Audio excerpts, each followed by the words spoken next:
ಮೊದಲನೇದಾಗಿ pulse polio ಸಲುವಾಗಿ ಇವ್ರು ಕೇಳಿದ್ದಾರೆ. ಪಲ್ಸ್ ಪೋಲಿಯೋ ಅಂತಂದ್ರೆ ಈ ಪೋಲಿಯೋ ಅಂತೂ ಇಲ್ಲಿ ಭಾರತದೊಳಗೆ ಮೊದಲು ಭಾಳ ಇತ್ತು. ಈಗ ಪಲ್ಸ್ ಪೋಲಿಯೋ ಪ್ರೋಗ್ರಾಮನ್ನ ನಮ್ಮ ಭಾರತ ಸರ್ಕಾರದವರು ಶುರು ಮಾಡಿ ಈಗ ಪಲ್ಸ್ ಪೋಲಿಯೋ ಕಂಟ್ರೋಲ್ ಆಗಿದೆ.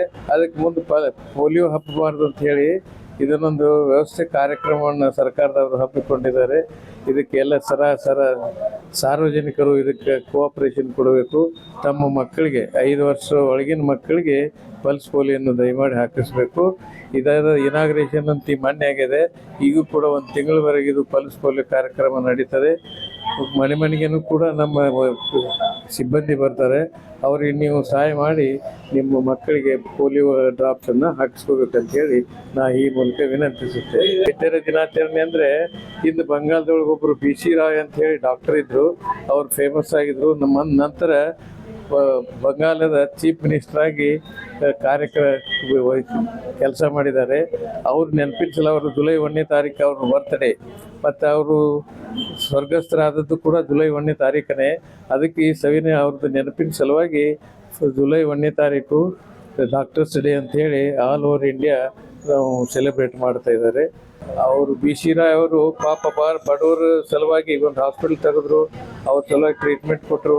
ಅದಕ್ಕೆ ನಾನು ವೈದ್ಯರಲ್ಲಿ ವಿನಂತಿಸುತ್ತದೆ ಏನಂತಾರೆ, ಎಲ್ಲರೂ ಸಾರ್ವಜನಿಕರಿಗೆ ಸಹಾಯ ಮಾಡಬೇಕು, ಬಡವರಿಗೆ ನ್ಯಾಯ ಕೊಡಬೇಕು. ಏನು ಡಾಕ್ಟರ್ಸು ಒಂದು ದಿನಾಲೂ 1 ಅಥವಾ 2 ಪೇಷಂಟ್ ಪುಕ್ಕಟ್ಟೆ ಟ್ರೀಟ್ಮೆಂಟ್ ಮಾಡಿದರೆ ಅವ್ರಿಗೇನು ಹಾನಿ ಆಗೋದಿಲ್ಲ. ಅದನ್ನು ವೈದ್ಯರಲ್ಲಿ ನಾನು ವಿನಂತಿ ಏನಂತಂದರೆ ಬಡವರಿಗೆ ಒಂದು ಪುಕ್ಕಟನ ಔಷಧೋಪಚಾರ ಮಾಡಬೇಕಂತ ಹೇಳಿ ನಾನು ಮತ್ತೊಮ್ಮೆ ಅವರಲ್ಲಿ ವಿನಂತಿಸುತ್ತೇನೆ. ಸರ್ಕಾರಿ ನೌಕರಿ ಮಾಡ್ತಿದ್ದೆ. 67ರಲ್ಲಿ ಸರ್ಕಾರಿ ಜಾಯ್ನ್ ಆದ್ನೇ, ಸರ್ಕಾರಿ ನೌಕರಿ. ನಂತರ 98ರಲ್ಲಿ ನಾನು ನಿವೃತ್ತಿ ಹೊಂದಿ ಇದೊಂದು ನನ್ನ ಆಸ್ಪತ್ರೆಯನ್ನು ನಾನು ನಡೆಸ್ಕೊತಾ ಬಂದಿದ್ದೇನೆ. ಮೊದಲ ನನ್ನಲ್ಲಿ ಒಂದು 60-70 ಡೆಲಿವರಿ ಆಗ್ತಿದ್ದು ತಿಂಗಳಿಗೆ. ದಿನಾಲು 100-120 ಪೇಷಂಟ್ ಮಾಡಿ ನೋಡ್ತಿದ್ದೆ. ಕೊರೋನಾ ಬಂದಿದ್ದಕ್ಕೆ ನಾನು 1-2 ವರ್ಷ ಆಸ್ಪತ್ರೆ ಬಂದಿಟ್ಟೆ ನನಗೆ ವಯಸ್ಸಾದಿದ್ದಕ್ಕೆ. ಆವಾಗ ನಾವು ಈ ಡೆಲಿವರಿ ಮಾಡೋದು ಬಂದ್ ಮಾಡಿದ್ದೇವೆ. ಈಗಂತ ಇವರೇ ಹೊರ ರೋಗಿಗಳಷ್ಟೇ ಟ್ರೀಟ್ಮೆಂಟ್ ನಾವು ಕೊಡ್ತಾ ಇದ್ದೇವೆ. ಈಗೂ ಕೂಡ ಒಂದು 60-70 ಪೇಷಂಟ್ರನ್ನ ದಿನಾಲು ನಾನು ಅವ್ರಿಗೆ ಟ್ರೀಟ್ಮೆಂಟ್ ಕೊಡ್ತಾ ಇದ್ದೇನೆ. ನನ್ನ ಕೈಲಿ ಆದದ್ದಷ್ಟು ನಾನು ಸಹಾಯ ಮಾಡ್ತಾ ಇದ್ದೇನೆ. ನಾನೇನು ಭಾಳ ತೊಗೊಳ್ಳೋದಿಲ್ಲ. ಪ್ರತಿ ಪೇಷಂಟಿಗೆ ಇಂಜೆಕ್ಷನ್ ಕೊಟ್ಟರೆ ಬರೀ 10 ರೂಪಾಯಿ ತೊಗೋತೀನಿ. ಹಾಗಾಗಿ ಬಡವರು ಭಾಳ ಬರ್ತಾರೆ ನಮ್ಮ ಹತ್ರ. ಮತ್ತು ಕೆಲವು ಪಾಪ ಪೂವರ್ ಪೇಷಂಟ್ ಬಂದರೆ ಅವ್ರಿಗೇನು ನಾನು ಚಾರ್ಜ್ ಮಾಡೋದಿಲ್ಲ, ಆಯ್ತಾ.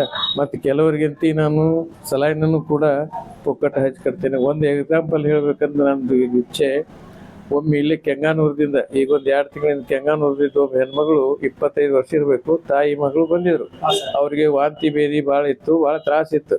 ಅವ್ರಿಗೆ ಹಂಗಾರೆ ಒಂದು ಸಲೈನ್ ಹಚ್ಬೇಕಾಕೈತೆಮ್ಮ, ಮತ್ತು ಹಚ್ಕೊಂಡು ಹೋಗ್ರಿಂದೆ.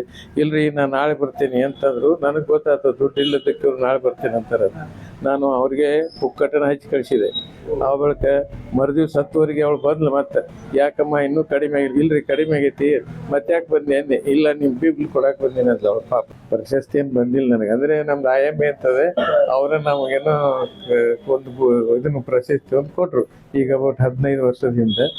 ಆ ಬಳಿಕ ಹೀಗೆ ನಂದೇನೋ TV ಒಳಗೂ ಬಂತು, ಹಿಂಗೆ ಡಾಕ್ಟರ್ 10 ರೂಪಾಯಿದ ಡಾಕ್ಟರ್ ಅಂತ ಕೆಲವು ನ್ಯೂಸ್ ಪೇಪರ್ದೊಳಗೂ ಬಂದದೆ. ಹೇಳಿನಿಲ್ಲ, ದಿವ್ಸಕ್ಕೆ ಒಂದು 60-70 ಪೇಷಂಟ್ ಬರ್ತಾರೆ. ನಾನು ಬೆಳಿಗ್ಗೆ 10ವರೆಗೆ ಬರ್ತೇನೆ, 3-3:30 ಮುಗಿಸ್ತೇನೆ. Thank you very much.